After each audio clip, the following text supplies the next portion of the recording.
Sa mga nagbabalak na magtungo sa Subic Bay, may paalala ang SBMA lalo na sa mga wala pang bakuna kontra COVID-19. Tulad ng umiiral ngayon sa maraming bayan at syudad sa gitnang Luzon, simula nitong Lunes, ipinatupad na rin ang no vaccination, no entry sa nasabing lugar. Pagpasok sa SBMA, may nakapwesto ng checkpoint kung saan sinisiyasat ang vaccination card ng mga pumapasok.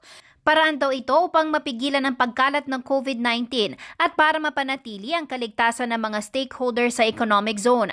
Ayon kay SBMA Chair at Administrator Wilma Aisma, isa lang daw ito sa striktong ipatutupad ng Subic Agency. Matapos sa ilalim ng IATF ang Olongapo City at lalawigan ng Zambales at 11 pang lugar sa bansa under Alert Level 3 na nagsimula nitong linggo. Ani Aisma, sa bagong SBMA guidelines, ang interzonal at intrazonal movement ay pinapayagan sa Subic kung may presentang vaccination certificate na magpapatunay na nakakumpleto na ng 2 dose ng bakuna.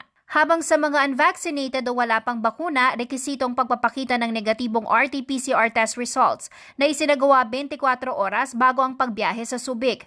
Mula sa 0 cases itong Christmas holidays, nasa 36 ngayon ang aktibong kaso sa Subic. Nakaalarma raw ang bilang na ito na naitala lamang sa loob ng 2 linggo, kaya naman pinahigpit ang border controls at ipinagbawal na rin ang mga aktibidad na maaring maging dahilan pa ng pagkalat ng virus.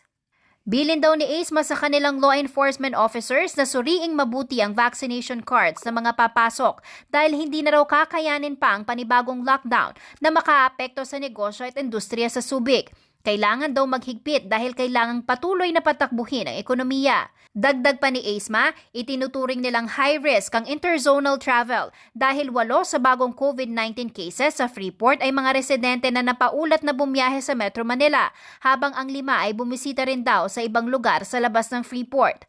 Samantala, bukod sa pagre-require ng vaccination card sa gate ng SBMA, nilimitahan din ang access sa mga public areas para lamang sa mga fully vaccinated individuals. Jennifer Salenga, CLTV News.